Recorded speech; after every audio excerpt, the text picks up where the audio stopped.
Now, much of Israel is high on triumphalism at the moment. Benjamin Netanyahu seems to be behaving as the master of all before him. I mean, within Israel itself, a society in the grip of genocidal mania, he could well win an election. Not quite the narrative which was originally portrayed, not least in the aftermath, I have to say, of 7th October. Is this a period? Is it strategic victory after strategic victory for Israel? Are they going to get away with genocide, let alone various other hideous war crimes, and reshape the Middle East in their own image? Well, there's no better person to talk about the current general situation than Dr. Alonso Gurmendi, who is a brilliant academic, and actually, sorry, I should say he's at LSE, fellow in human rights.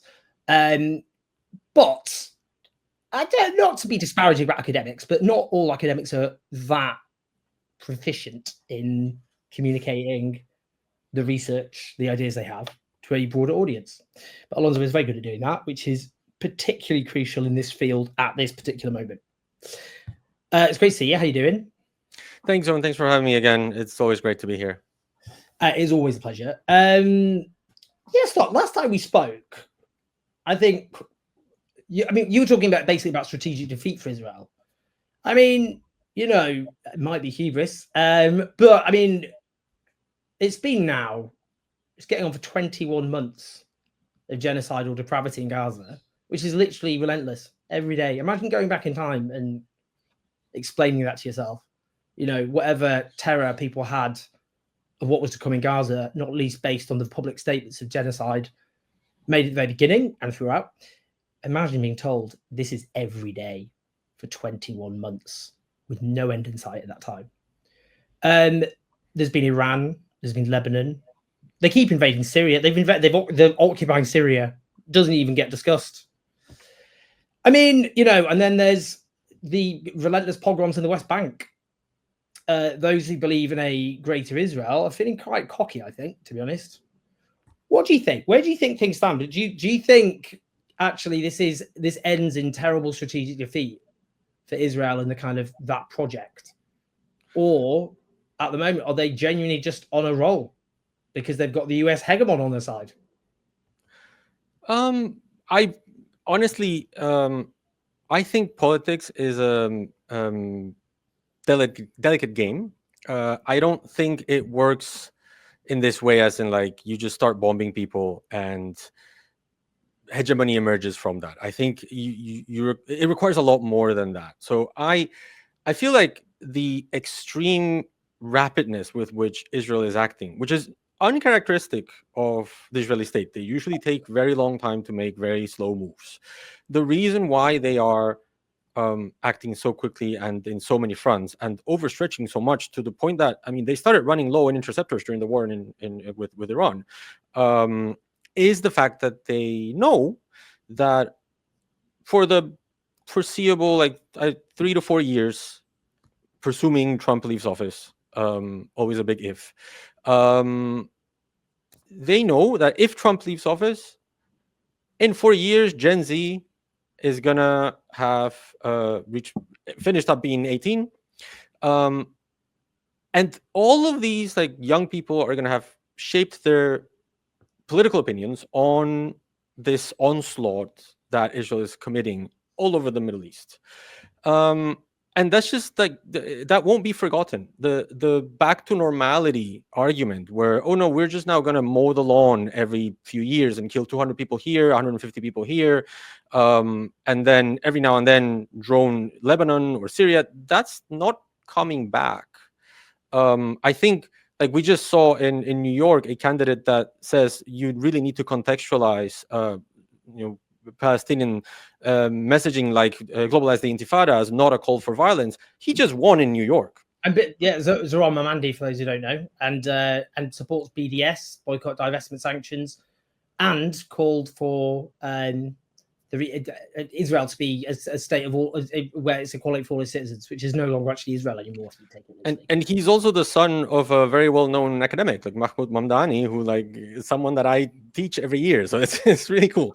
But it does show that the way that the world is moving towards is not in the way of supporting Israel unlimitedly and forever.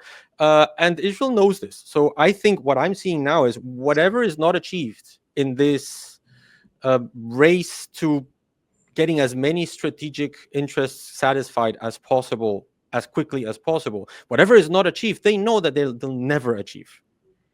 And that in itself to me is a sign of desperation, because you're overstretching. Like think of the amount of things that Israel had to activate in Iran to go to war with Iran. It had to spend people that were undercover in Iran for years in very high-ranking places. It had to reveal that it had the capacity to build, laser targeting within Iran. It had to spend a lot of its interceptors to defend, and all of these things are not easy to build. For what? For apparently from the latest intel that the US has produced, delaying the Iranian nuclear plan for a month, 2 months.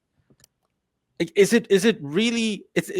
You might call it a tactical win, although I would say not necessarily, because the regime is still intact and the nuclear program is still ongoing. And right now, actually, Iran would have every incentive to say, okay, if this is how it's going to be, I'm going to produce a nuclear bomb, which is what nobody wanted. Like, not even Iran wanted a nuclear bomb in 2018. Now it's 2025, and they would be crazy not to pursue this. So they've sort of produced their own worst enemy again. Donald Trump says the US has totally obliterated its targets, and he's announced what he calls the real scum who shared the Pentagon's initial US assessment, which suggested that, because he says the whole thing is collapsed, it's a disaster, that they suggest actually only put it back by it's a complete waste of time, that really. If it's a handful of months, it's not relevant. And actually that then is counterbalanced, you're saying, in theory, by their accelerated, some would say more quite rational demand. I don't know. I mean, look, I don't like nuclear weapons, and I support non-proliferation nuclear weapons, which are an existential threat to our civilization. It's not really rational act, is it, to respond to this by going, well, if you don't want to get attacked, you need a nuke. See, but yeah, that's the thing. We're always told how in this dynamic, in the Israel-Iran dynamic, there is an irrational fundamentalist actor that cannot be trusted with nuclear weapons, and that is Iran. And I'll be the first one to say, I don't want Iran to have nuclear weapons. I don't think it's a good idea. I think no one in the world should have nuclear weapons. I come from Latin America. Every single Latin American state gave up nuclear weapons a long time ago. We're a nuclear-free zone, and it works great. South America is one of the only places in the world that cannot be reached by ballistic missiles, because no one has them, and it's great. So I don't want Iran to have nuclear weapons. But this idea that then the other side of the coin is this like liberal democracy that actually can be trusted with undeclared nuclear weapons, and are ontologically good, as opposed to the ontologically bad nature of Iran, I feel it's a constructed narrative that is sort of breaking down in the face of, like, this is the country that has killed 56,000 Palestinians, that it is massacring people looking for aid to eat, and that has produced all of these like horrible consequences in Gaza and in Iran, and we're supposed to see that as rational. So it's important to notice that is a constructed reality, that binary is constructed, is invented, it's based on Orientalist prejudice, where in reality what you have is two authoritarian, non-liberal governments that both violate human rights, but one has nukes and is accepted as a nuclear power, and one isn't. And one is armed and supported by the West. Absolutely. And so that binary is the problem. Is a view of the Middle East that fundamentally puts Israel as the quote-unquote children of light. And so because they are the children of light, they get to impose their will over everyone else in the region, backed by NATO. There's this view, isn't there? I mean, which is basically along the lines of, as an example, Iran is this cesspit of evil compared to, say, and then there's Israel, the children of light or whatever. Leaked recording of Iranian generals being threatened by the Israeli state, by that they will bomb them and kill their children and their wives. And this made, well, certainly me think of the AI program and the targeting procedures in Gaza, where there is an AI system which locates supposed military targets, however that's defined, and these are not classed as high-ranking targets, and not even verified. Exactly, not verified, exactly. And they wait until they go home, and then there is a collateral damage limit of 20 people, which is acceptable to blow up. And they often know how old the children are when they're about to kill them, including babies, 2-year-olds. You can kill 20 of them for that, whoever that person is, and they call it daddy's home. And the point I'm making there is, if Iran was doing that, if they get, here's an IDF soldier gone home, we're going to blow them up as soon as they get home to ensure they're killed, along with their entire families. People go, that is an example of heinous evil, barbarism. Yep. This just shows what we're dealing with here. It just shows how evil they are. But that isn't applied towards Israel. If anything, there's just a narrative of they were human shields. I mean, a term which has been used to justify a genocidal source, because you just label anyone who happens to be around whatever's been identified as a target as human shields, when Israel is using actual human shields in Gaza on an industrial scale. But I mean, but the point I'm making is that, how would you do? Because when Israel does it, because they would then go, well, we're fighting. But you listen to that and go, that's as evil as it gets. You're threatening to kill people's children and their wives. You're threatening to kill children. You are in the abyss.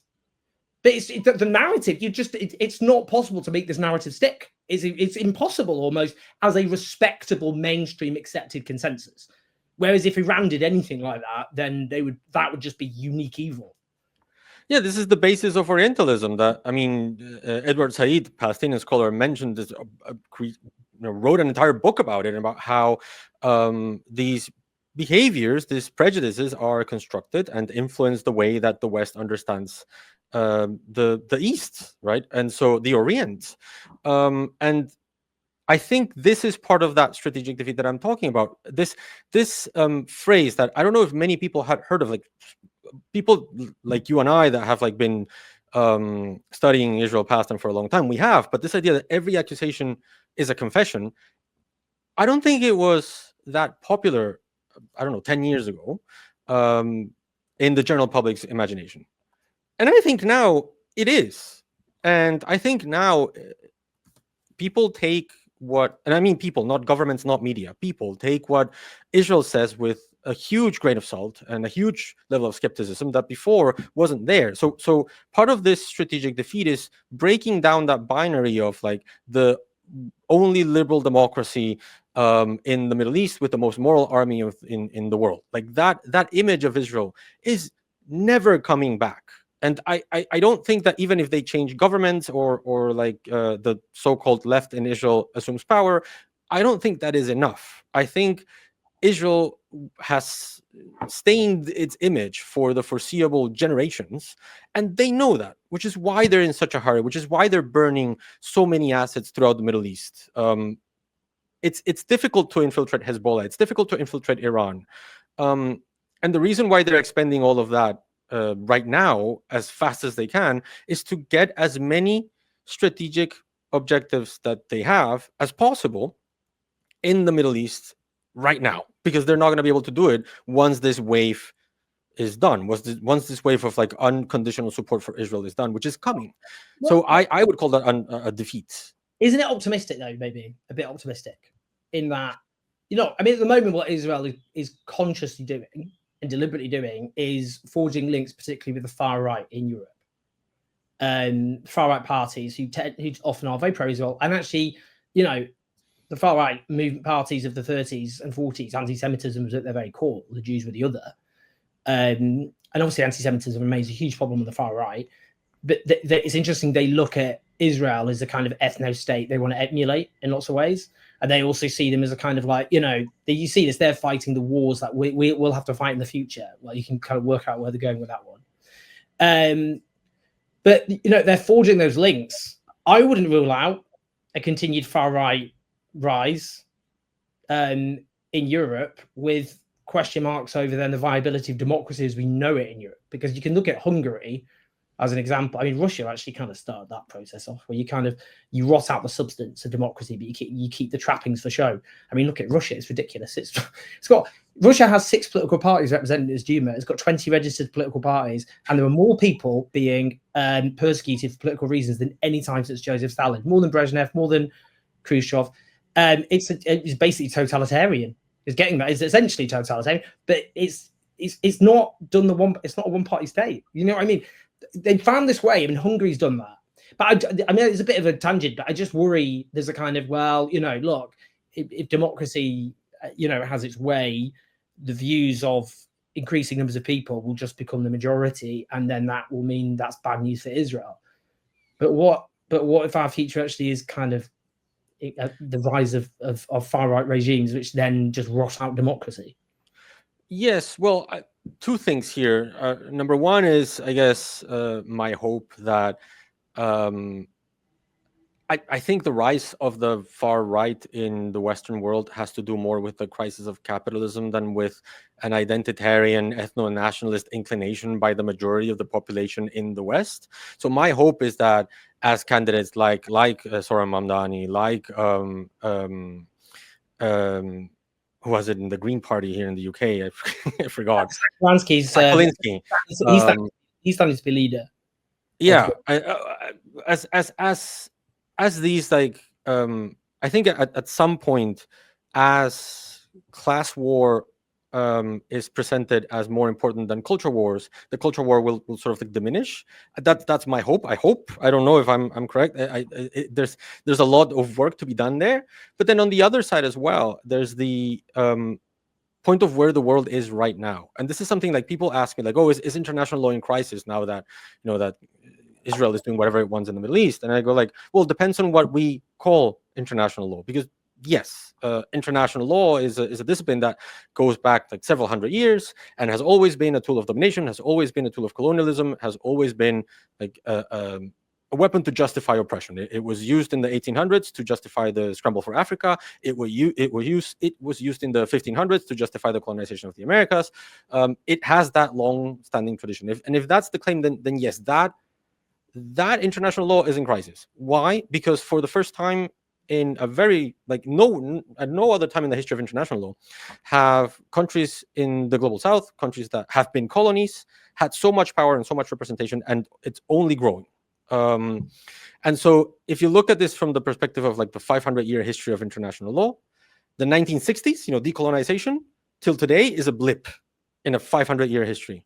And it is those states and those movements, those national liberation movements, that are starting to shift how international law is understood. That's why you have Palestine opening up cases in the ICC. You have South Africa opening up cases in the ICJ against Israel. You have Brazil constantly intervening in the war in Ukraine. And yes, there's of course a danger that Russia, China become the new hegemon, and they're the ones that break the rules for their own benefit. But I am optimistic in that international law will not simply become will not just be this like NATO-focused rules-based order that is implemented unequally between North and South hemispheres forever. I'm hoping that the change that started in the 1960s will lead to a different kind of international relations moving forward. So maybe I am optimistic, and it's not very common for me to be optimistic, but at least on those 2 fronts, if we play our cards right, then yes, it is entirely possible for that new reality of a Gen Z that values different things than Gen X and the boomers and even millennials will lead to a strategic defeat of Israel. I'm not saying that'll happen next year. I'm not saying that'll happen in the next election cycle. It might be that some European countries go into fascism for 5-10 years. But in the grand scheme of things, and in the scheme of things that Israel thinks in, when you think about it in decades, I don't think they're thinking the path to victory lies in the long-term game. I think what we're seeing is that they think the path to victory over the Middle East and securing the kinds of territorial ambitions that they have in the Middle East come from the short term, and that's why they're acting in very short-term ways. I mean, I suppose speaking partly to that is that increasing numbers of right-wingers are dissenting on Israel. I mean, we've seen Tucker Carlson I mean, eviscerate Ted Cruz, the Republican congressman, really, over Israel. I mean, Ted Cruz came across like a complete idiotic lunatic. You can see why Donald Trump crushed him partly, but I mean, it was mortifying to watch. But Tucker Carlson, and we've seen obviously, Steve Bannon, who's very close and will present himself as being very pro-Israel, by the way, but clearly dissenting on the question of Iran. I mean, they're not dissenting. He's not dissenting on the humanity of Palestinians, but about being dragged into forever wars by Israel, basically.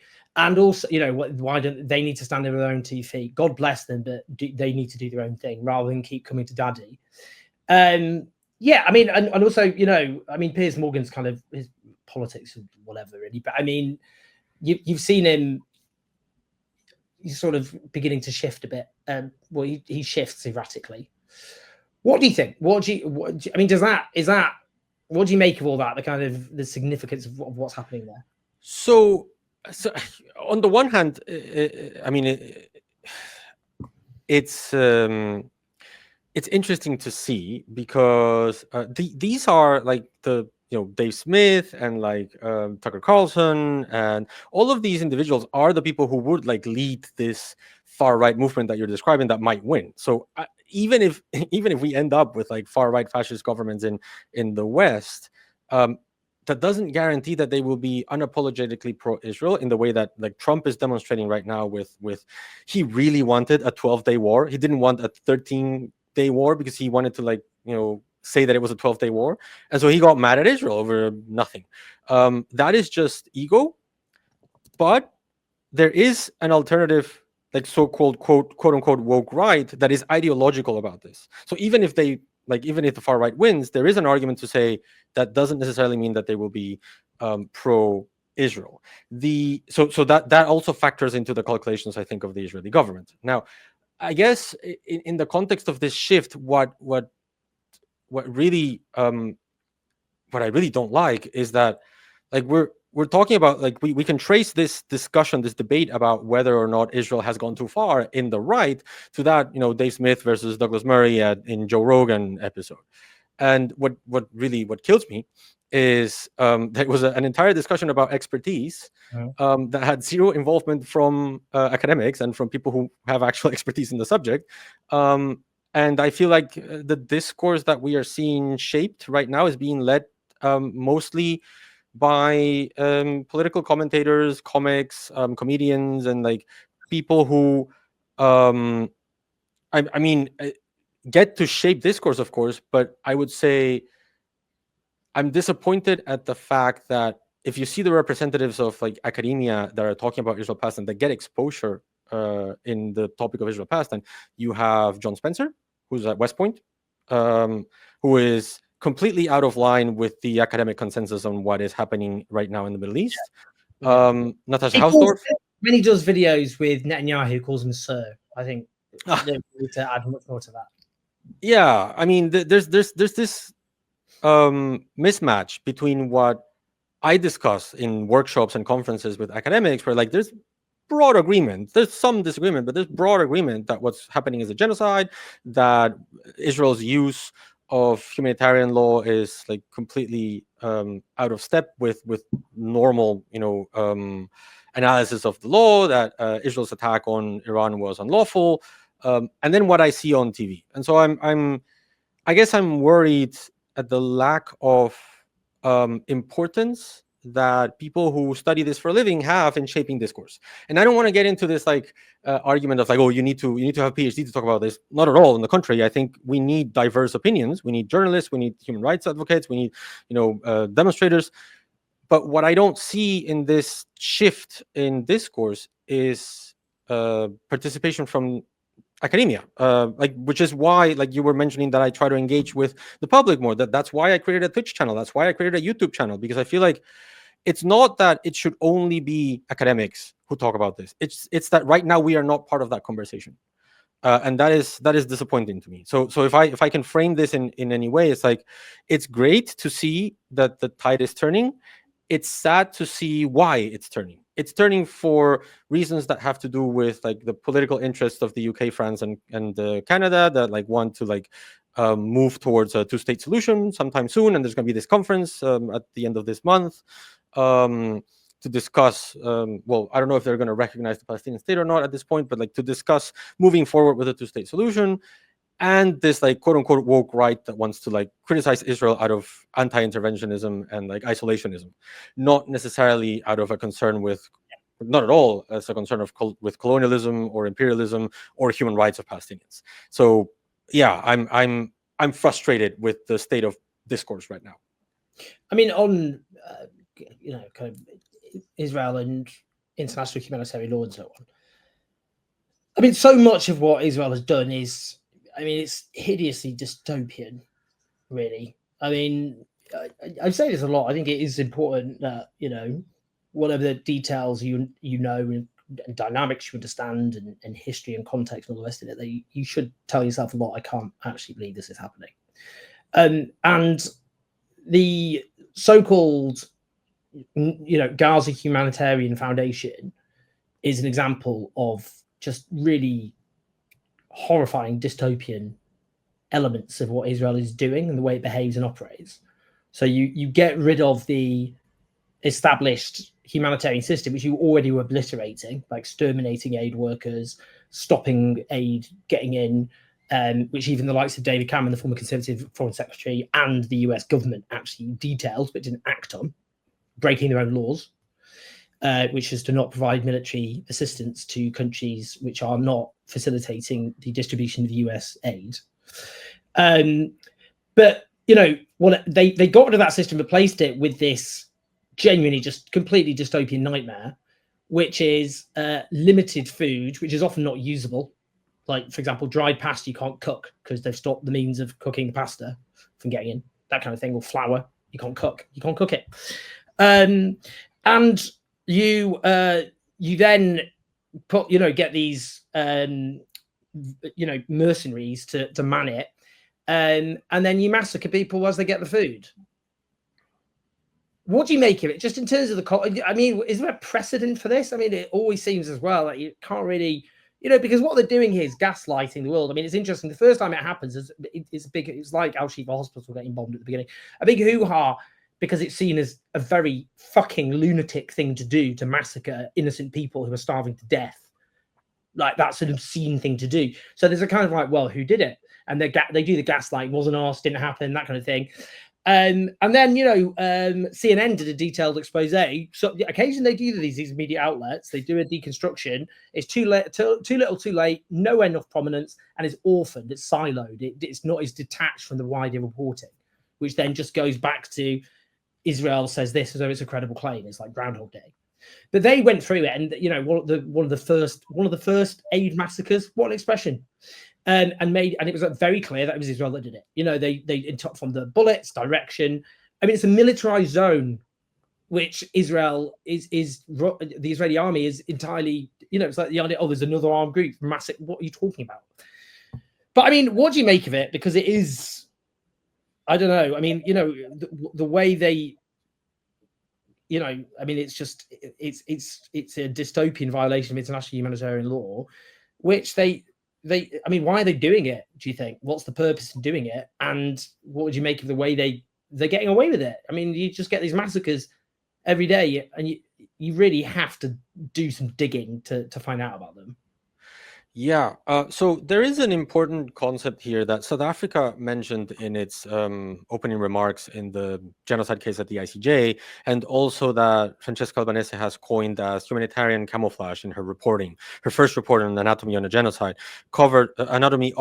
covered this concept that she has explained as using the law to hide systematic killing of civilians. So, for example, she makes the claim of it is under international humanitarian law, if a civilian object is being used for military purposes, it becomes a military target while that use is happening, is occurring. And so, but that's one thing. Another thing is to say, okay, so there is a cache of weapons on the basement of this like 20-story high residential building where 200 people live. Okay, so since there's a weapons cache there, it's being used for military purposes, so I can destroy the entire building and kill 50 people, right? And destroy, I don't know, 50 homes, right? So it doesn't matter how much civilian damage I cause, because I mean there's a legal justification, right? And when you do that enough, at the end of the day, it's terrible when you do it in isolation, but when you do it in a systematic fashion, it becomes suspicious that what you're actually trying to hide is you're actually trying to kill as many civilians as you can. You're just doing it by saying, oh, look, there's a gun here, there's a tunnel here, there's a whatever here, and you end up, or I mean, you end up killing people almost systematically, right? And I think this is a common conception of genocide. Genocides are usually systematic in nature. It's very difficult to have like wanton killing in genocide, because you need this like sort of like mindset of let's destroy the population. And so all genocides have this systematic way of occurring. Like in Rwanda, it was going house to house with a machete, right? In the Holocaust, of course, it was the gas chambers and like the systematic extermination with the Einsatzgruppen and all of that. All genocides have this systematic element. And the idea of the humanitarian camouflage had been, until now, the clearest example that what was going on in Gaza was systematic. It was being hidden, camouflaged behind an interpretation of the laws. And then came the Gaza Humanitarian Foundation. And I think this is the clearest example of systematic killing and systematic displacement in this whole process of like genocide in Gaza. Because here's what you do: you create a situation that sets the conditions for massacres, right? You put 3 distribution centers in Gaza, only in the like 2 in the south and like 1 in the center, and then you plan for 1 more, but clearly insufficient centers for such a large population, such crammed population, such a starving population. None of them in the north, in Gaza City, where you have actually sent people. There were these like huge videos of like masses of Palestinians marching back north, and you are then putting these centers in the center and the south. So people from the north have to be forcefully displaced again, because they either starve or they march south across the Netzarim corridor, across all the death zones that Israel has set up, these invisible lines in the sand, that if you cross them, all of a sudden you're a valid target because you're there.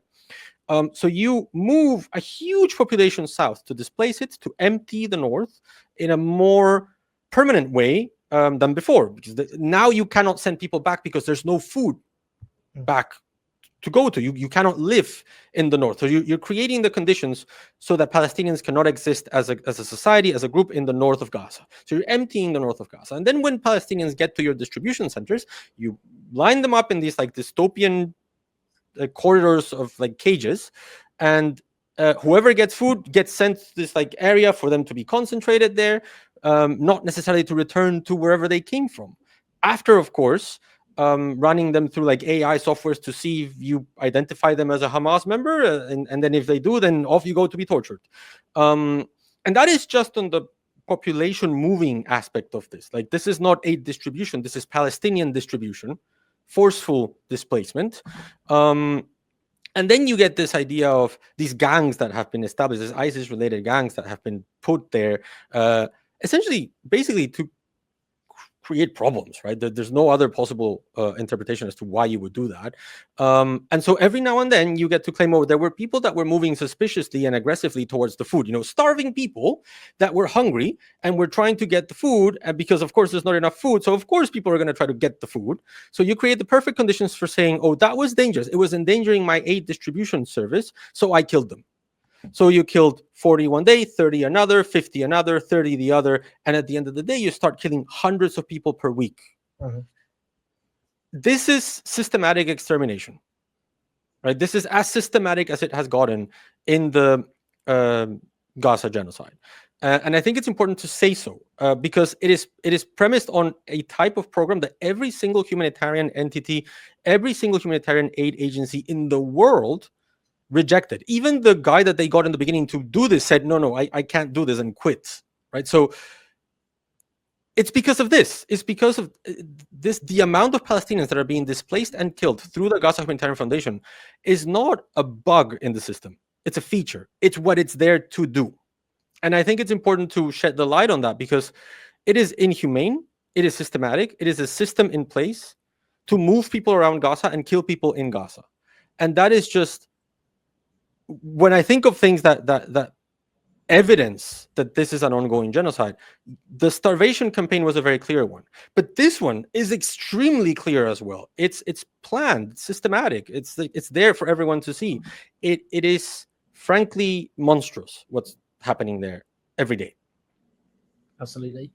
I mean, what do you think now? I mean, just a couple of other things. I mean, one is the relationship with the US, and what did you make of Donald Trump apparently, you know, speaking about Israel in ways which you do not expect any US president to speak, if we're going to be brutally honest? Do you think it's all just theatre? This is when he was, you know, he was talking about Israel and Iran like they were both naughty school children, and he was the very bizarre headmaster. He was a headmaster, a very camp, demagogic, both camp and demagogic headmaster. But anyway, I mean, what do you make of what he's, you know, because he said, you know, that you know, and he was talking about is like, well, Israel got a bad hit. He was almost kind of speaking about Iran in a kind of like, well, it was quite impressive what they did to Israel.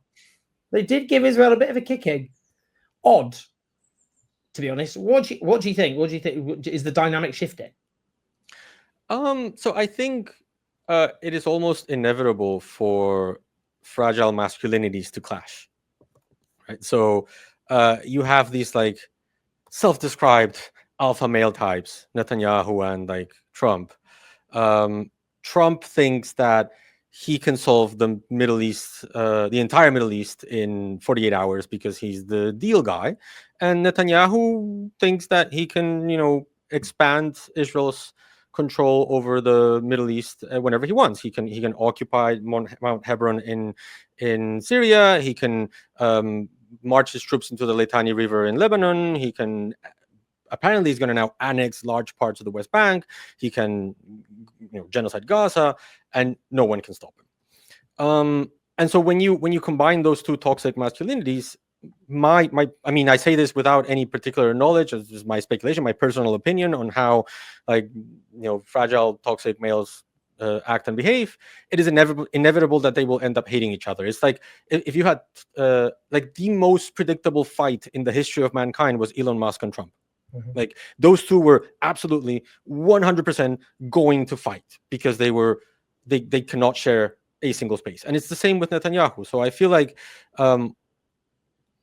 I mean, I'm sure there's a more complex geopolitical analysis happening here, and like military arguments and people talking in Trump's ear and Netanyahu's ear. But at the end of the day, I think it's much more simple than that. It's just egos run amok, and it's two people that have very clear images of themselves and contradicting interests. One wants a deal to be seen as the deal maker. The other one wants to get, you know, geopolitical successes and the control of land, and they just don't match. So they will inevitably fight.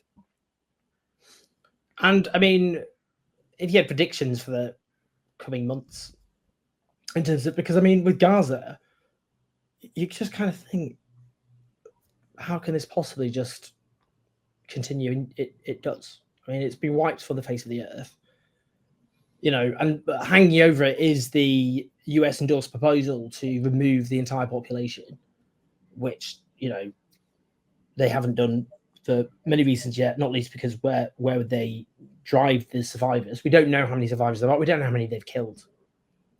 And we don't know how many have already fled.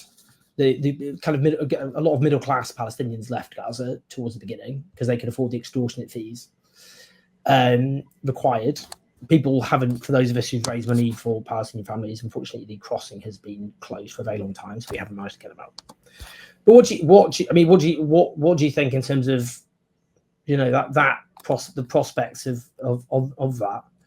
And I suppose, I mean, you know, because that's the issue, I suppose, is that if they did that, that would actually have a searing impact on a lot of people. So you think would make it worse for Israel in the long term, but then in the short to medium term means the Greater Israel project is much more likely and viable. So I guess it's kind of like the two things are kind of like, aren't they? Kind of like what happens, what can happen quicker? Israel running out of road with its Western allies, or just murdering and driving out enough Palestinians to forge a Greater Israel?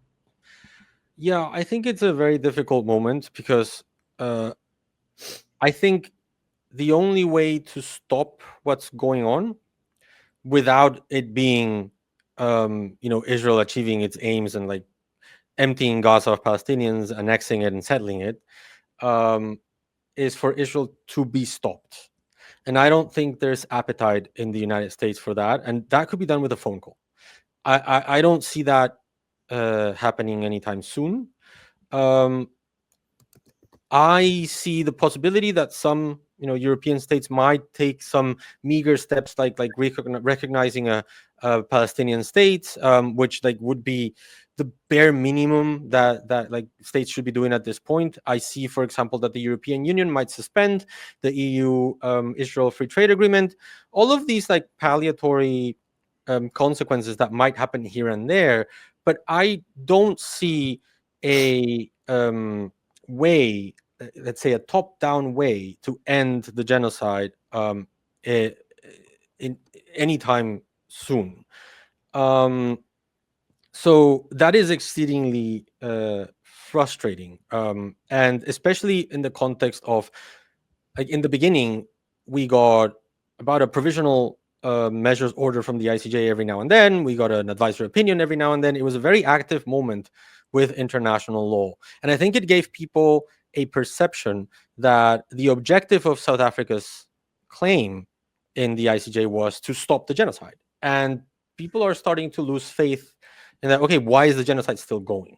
And so I feel like the best way to shift the calculus right now is to continue to do what like the Palestinian Solidarity Campaign has been doing, which is to increase the political cost of supporting Israel with like demonstrations, marches, and things of the sort, to evidence that this is an electorate that is not going anywhere, like happened recently in New York. But South Africa's claim was never going to stop the genocide. That's not how international justice works. In fact, the South African case against Israel has been one of the most active ones that I can think of, because South Africa originally used the provisional measures phase as an attempt to create roadblocks for Israel. And it worked for a while, but then it became obvious that Israel was just not going to comply with any order. And at some point, South Africa needs to start focusing on its memorial and not on the provisional measures. So that's what happened. And so sort of that sort of like started to wean the novelty of the case, the relevance of the case. Similar with the arrest warrants, everyone was very excited, but then at the end of the day, states are acting in ways that are, extremely disappointing, and saying that they won't arrest Netanyahu, or Netanyahu getting a free pass here and there, or just not going to a place where he would be detained. And so, I guess it's important to see the law as like part of this political discourse that is emerging right now. And I think it's important to understand the law not as a panacea. Like I said, international law is a product of colonialism. It was not meant to end genocides. It was meant to enable genocide. And so we are working with tools that are exceedingly deficient. So I guess it's the other way around. What will affect the law is actually people. Like I've discussed this with friends. Like what will officially deem this a genocide? Will it be the International Court of Justice saying it is a genocide, or will it be popular discourse? And I feel like if the ICJ were forced, say, to issue a ruling right now, is it a genocide or not? The political cost of saying so would be very high for a very conservative organization like the International Court of Justice. So this is why we got things like Srebrenica, where like it's Srebrenica, it's a genocide. There was incitement to genocide, but the entire campaign was not genocidal. This is how like we get these usual practice of like there's a definition of genocide, but whenever a genocide is committed, that specific genocide cannot be genocide. So we like chip at the edges of the definition so that every genocide that happens cannot be a genocide. So in a way, like, I guess the silver lining of this like exceedingly frustrating history with international law is that the cost for, as we've been discussing, the cost of actually saying this is a genocide has been decreasing. It's now much more acceptable to say it. And so I think it's the other way around. It's not the ICJ that will formally say this is a genocide. I think the like popular opinion, the politics and the discourse surrounding this that will enable this binary of Israel, the children of light, versus the Muslim world that is orientalized and racialized, as that collapses, that will enable the law to apply in a much more free environment where it will be able to be applied in a much more fair, just manner than it could be today, right now. Right. So I guess I don't have a lot of hope as to like how this will end. But in the interaction with the law and the interaction with discourse, I do feel that in the, again, as I was saying, like in the overall history of international law, which is like 500 years of colonialism and oppression, ever since the 1960s, it's starting to slowly change. And I feel like as of now, basically, because of this genocide, we have the,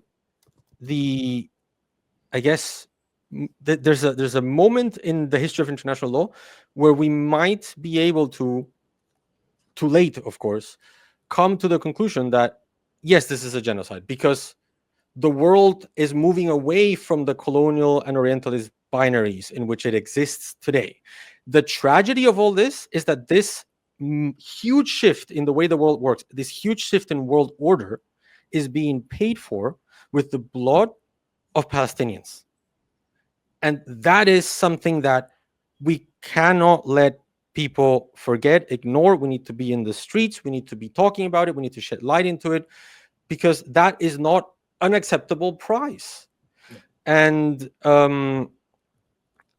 it's at the end of the day, international law and international politics will not save the world or Palestinians. What we do right now, what we say and we talk about right now, that's what will affect change. If it becomes politically impossible to sustain a colonialist project in the Middle East, then things will change. And the only way that that will be achieved is through collective action. The solution won't come from the clouds. It will come from us. It will come from our conversations, from our discussions, from our protesting, from our marching with our feet, with our voices, with our bodies. And yeah, I guess it's up to us. Amen. Amen. Well, that's a positive and empowering place to end, I would say, given the subject matter, which is obviously as hideous as ever. But, you know, amazing stuff as ever. For those watching, please like and subscribe. Leave your thoughts and your comments. Do engage. Want to hear your thoughts, always.